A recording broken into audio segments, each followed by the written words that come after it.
one ever expects a remake to be as good as the original. In fact, it's quite the opposite. There's generally a certain amount of disdain for studios retreading old ground in such a way rather than exploring new ideas and original stories. However, not every one of these is bad, and some go above and beyond that from which they are based. So with that in mind, here are movie remakes better than the original. Dredd. Twice, Dredd has been adapted to live action, and though each has its own cult-like following of fans, neither was a commercial success at the box office. In 1995, Sylvester Stallone brought the titular character to life in Danny Cannon's Judge Dredd, and it's not a bad film by any stretch. However, it relies on the star power of Stallone a little too much, to the point that the character removed his helmet essentially to get Sly's face on screen. Fans of the character will tell you that this is a big no-no. When Peter Travis brought the character to life 17 years later, Carl Urban was cast in the titular role in a post-Dark Knight world where comic book movies outside the MCU were generally becoming darker, grittier, and more grounded.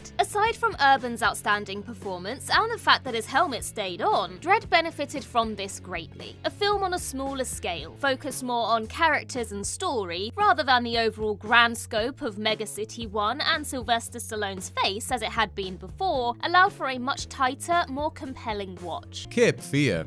Martin Scorsese's 1991 remake of Cape Fear, starring Robert De Niro and Nick Nolte in the leading roles, isn't just a great remake, but one of the best thrillers of all time. Centered around a defense attorney and the convict he helped conspire to put away forever, Cape Fear first released in 1962 and starred Gregory Peck and Robert Mitchum opposite each other as Sam Bowden, the aforementioned attorney, and Max Cady, his former client, now released from prison. Both works were based on the 1957 novel The Executioners, and though the original is certainly a great film, Scorsese's remake is the superior of the two. But for what reason? Both films boast the same compelling tale all about Max's obsession to get revenge on the man who was supposed to help him avoid incarceration.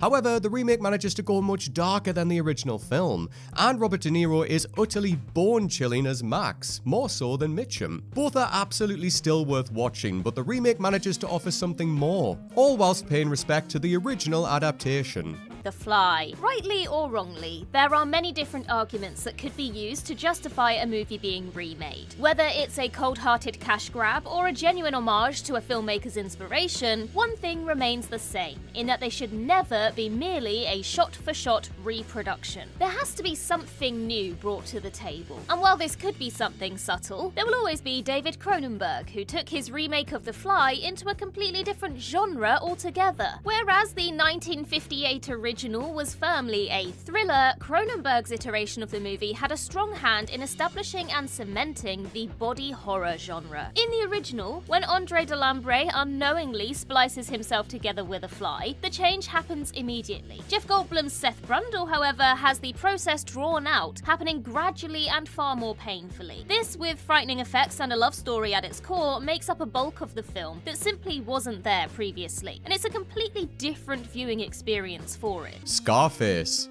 A reason 1983 Scarface is better than the 1932 original, you probably didn't even know there was an original. Thankfully though, Howard Hawks' adaptation of the 1929 novel is still surprisingly recommendable thanks to great cinematography and some solid performances. However, it's nothing on the dominating Al Pacino version. Relocating the setting to Miami and swapping out traditional Italian mob extortion and gun running for the cocaine-fueled delights of the Magic City's underbelly, the grandiose and gaudy style keep this film racing along, making its even hefty runtime seem as quick as the mouth on Tony. By movie's end, you've seen not only one of the West's quintessential tales of chasing your dreams no matter the cost, but one of the finest acting performances in Hollywood history. The Man Who Knew Too Much. Movies are remade all the time, and it's not always taken too kindly to by those who worked on the original. But what about when the director of the original and the director of the remake are the same person? In 1956, 22 years after Alfred Hitchcock made The Man Who Knew Too Much, he revisited and reproduced the movie himself. While there are plenty of different reasons that films have been given the remake treatment, one of the hardest to argue with is that the director themselves believed they could do better. Hitchcock said that the original version was the work of a talented amateur, while the second attempt was made by a professional. It must take a lot to have such a critical and honest review of your own work, and really the only person who could truly have the right to tell Hitchcock, arguably the greatest film director of all time, what he had done wrong was Hitchcock himself. There were several key differences between the two versions that speak to Hitchcock's view, outside of the fact that the story was moved across the pond to America for the remake. The 1934 effort was very much a light-hearted affair, whereas the suspense was lifted 22 years later to complement the director's typical style and make for a generally better produced film. A Star is Born.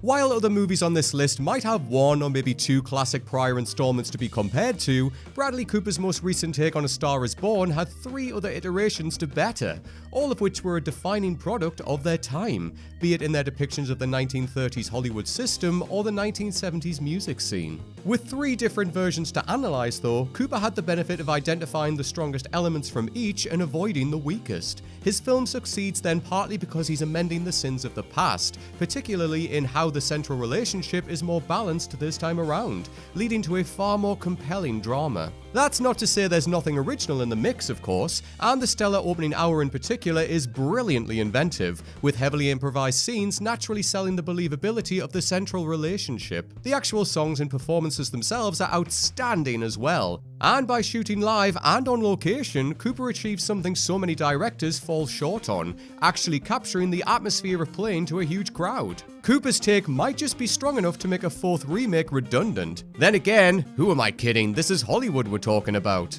The Girl with the Dragon Tattoo. David Fincher's directing CV is nothing short of mouth-watering. The man simply knows how to produce thrilling stories and bring them to the screen in the most compelling way possible. When English-speaking version of the 2009 Swedish production of the same name was to be made, he was the perfect person to direct. The story is by its nature paced rather slowly, with plenty of exposition and multitudes of different characters. But never once did the film feel like it dragged. It was beautifully shot and allowed the quite ridiculous tension to build methodically and deliberately. The key, though, is Lisbeth Salander. Prometheus's Noomi Rapace made a name for herself in the role in 2009, but Rooney Mara simply became the character. As a deeply troubled and deeply flawed protagonist, the balance would have been incredibly difficult to strike, though it's hard to imagine a better version of the titular tattooed character. Bitter, vulnerable, dangerous, and sharing a strong chemistry with Daniel Craig, Mara was every bit as important to the film's success as Fincher was. Dawn of the Dead.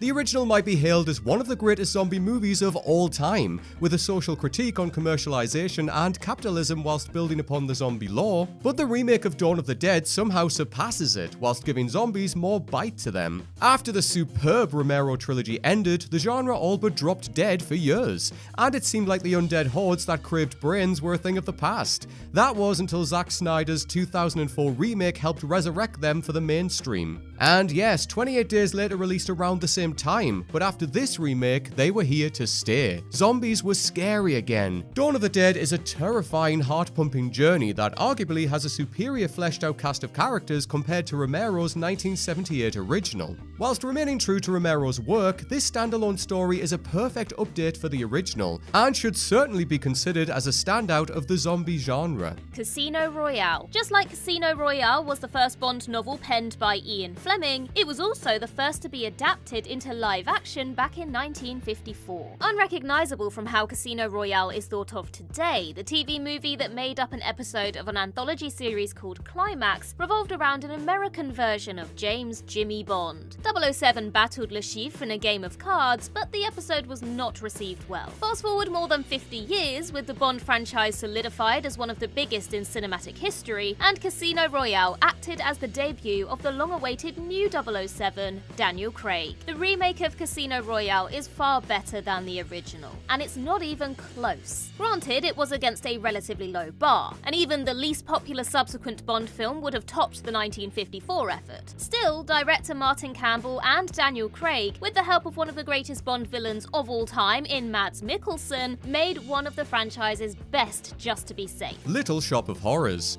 Sure, the original has Jack Nicholson as sadistic dental patient Wilbur Force, but the 1986 version is vastly superior to Roger Corman's 1960 attempt in almost every way. Made on a shoestring budget with some Corman veteran stock actors and a leftover set, the 1960 version has its cult appeal, and it's charming in its own way, given the fact that it was literally completed from rehearsals to principal photography in just 6 days, but it misses a lot of what makes the musical it was based on great. That's one place this where the 1986 version really improves. Not only are the performances delightful, but the songs are a joy. Suddenly Seymour and Somewhere That's Green are modern musical treasures. The most recent remake announced was going to be a dark non-musical, which sounds like an utter travesty. However, it's now confirmed to have been cancelled. I wonder if we'll see another version again. The Blob, along with John Carpenter's The Thing, and of course The Fly that I just mentioned. 1988's The Blob makes up something of a trilogy of horror films from the 80s that managed to improve on their source material. This, in the case of The Blob, was the 1958 effort featuring a 28-year-old Steve McQueen inexplicably playing a teenager. The story revolves around the titular gelatinous creature crashing to Earth before killing and growing and killing and growing. If brutal honesty prevails, for a horror movie, it leaves a lot to be desired, starting with the Blob itself. While technology moved forward in the 30 years between the movies, it was the very nature of the thing that added to the remake. It felt somehow more menacing, aggressively targeting rather than slowly meandering. The 1988 version, on top of the heightened tension, could boast better dialogue, better supporting characters, and thanks to some deviations from the original, a better tone and story in general. It's Chapter 1. Tim Curry's version of Pennywise made him a horror icon, haunting the minds of both children and adults for decades. What everyone happily forgets about the original It miniseries, though, is how boring so much of it is. Yes, Pennywise pops up in showers, but nobody remembers the long stretches of terrible adult drama in the second half, or when he turns into a big Lovecraftian spider monster at the end. Splitting the book up and focusing purely on the main cast as kids makes the recent remake far tighter. The cast themselves are excellent, giving far more heart to the remake as you really feel for this group. Also, it helps that it's freaking terrifying. Bill Skarsgård's take on Pennywise is an entirely different beast from Curry's, while the film itself has the R-rated bite to back up its bark. The Jungle Book. The most obvious comparison between the new adaptation and the 1967 original effort is the aesthetic. The visual effects on display were nothing short of mind-boggling in 2016, without going so far as to rob the animals of all emotion and personality as they did 3 years later in The Lion King. The likes of Shere Khan, Kaa, and even King Louie were all genuinely terrifying, while the ending was far better than seeing Mowgli turn his back on the jungle and head to the man village. It's difficult not to compare the success of The Jungle Book to that of The Lion King, but whereas the latter was essentially a beat-for-beat, almost scene-for-scene remake that had no real purpose in existing, the former expanded on the story and the characters of the original to make something better. Ocean's 11. The 1960 original Ocean's 11 was a fun vehicle for the Rat Pack, with Frank Sinatra, Dean Martin, Sammy Davis Jr. et al. Essentially playing slight twists on their already well-known personas. The story is similar. Danny Ocean recruits a crack team to rob a bunch of Las Vegas casinos, but while there's a certain 1960s coolness to the flick, the script is overly contrived, and the performances themselves don't amount to much despite the star billing. Enter the 2001 iteration, which turns in an equally starry cast: George Clooney, Brad Pitt, Matt Damon, but crucially a whip-smart, razor-sharp script that absolutely crackles with energy. The whole team bring a huge amount of energy and charm, bouncing off each other in the way such ensembles often promise and often fail to deliver. That's backed by clever writing and direction from Soderbergh, who turns this into a thrilling flick that's an absolute blast to watch from start to finish. It's undeniably cool, slick, and not just a remake that's better than the original, but a perfect example of the heist genre too. Heat. After the screenplay for Heat was written, it was ultimately adapted into a TV pilot for a series that was never picked up, and eventually turned into LA Takedown. For this, Mann had to trim a lot of pages from his original work. However, when he was given the chance to redo the project 6 years later, naturally it was unquestionably better. At almost double the length of LA Takedown, with a reported budget of $60 million and a much more reasonable production time, Mann was able to fully realise his vision and focus more on details like Neil McCauley's crew, Vincent Hanna's family issues, and the overall relationship between the two main characters. All that aside though, the two biggest reasons for Heat's success are Al Pacino and Robert De Niro. Heat is where their chemistry shines more than ever before or since. Mann could have had them talk in that coffee shop for the entire 3 hours and people would have lapped it up. True grit. Rooster Cogburn may not have been the most iconic role in John Wayne's filmography, but it is fondly remembered. After all, who doesn't look at a sequence of a bounty hunter firing both a repeater and revolver on horseback at the same time and consider it nothing short of amazing? Joel and Ethan Coen's 2010 remake of True Grit may lack the same exuberant approach to gunfighting, but it does succeed where the original didn't, namely in its ability to convey convey the tone hinted by the source material's title. Wayne's performance in the original 1969 film was revered, and it stands out today as one of the actor's more unique performances, namely for the fact that Cogburn didn't possess the usual stoicism of the actor's previous roles. Be that as it may, it's hard not to watch the original True Grit and see it as just another Wayne Western, sporting a usual tale of revenge, shootouts, and frontier justice. The remake, on the other hand, sets out to tell a truly grim tale. Interwoven throughout is the Coen brothers' signature style, but the remake is also buoyed by two magnificent performances, namely Jeff Bridges as Cogburn and Haley Steinfeld as Mattie Ross, the young girl who seeks revenge against the man who murdered her father. Planet of the Apes quadrilogy. No, not Tim Burton's effort. The Mark Wahlberg-led 2001 remake would likely wind up on a list the exact opposite of this one. The subsequent reboot of the franchise, however, beginning with Rise of the Planet of the Apes and most recently added to with Kingdom, certainly deserves a spot here. The original movie that featured Charlton Heston in the lead role as George Taylor in 1968 is a classic, certainly. Falling to an unknown planet, the astronaut was taken prisoner by apes until he realized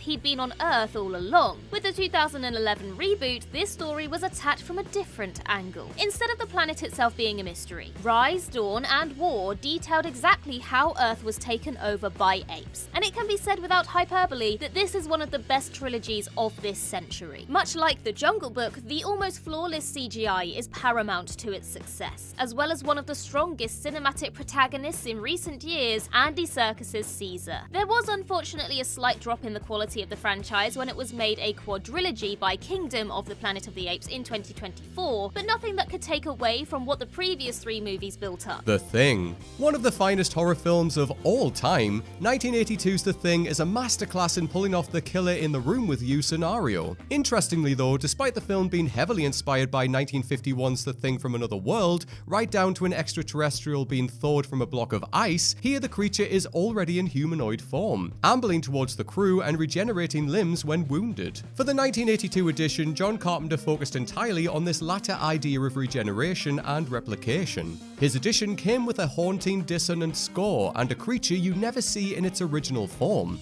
Instead, any member of the cast could be lying about who they really are at any time, and therein lies this movie's genius. Outside of some iconic visuals and believably terrified acting performances from Kurt Russell, Keith David, and more, it's The Thing's core premise as an entity that stands out. And let's be honest, things like this movie's headcrab will never, ever be outdone. Dune. When even the director of a movie hates what they've produced, chances are it won't be received too well by an audience either. This was the case with David Lynch's Dune back in 1984, as the studio hacked the director's work to pieces to release a stilted and uneven film that satisfied no one behind the scenes. In truth, Lynch was always a strange choice to direct the adaptation of Frank Herbert's science fiction epic, as his unmistakably weird trademark style simply didn't fit the bill for such a huge blockbuster. However, the same cannot be said about Denis Villeneuve in 2021. The Canadian director made more sense for Dune than Lynch ever did. Add to this the advancement in special effects, the stellar cast that would make any other production jealous, the Dune remake always had a much better chance to be successful than the original. The world building and lore in Frank Herbert's novel series are simply breathtaking,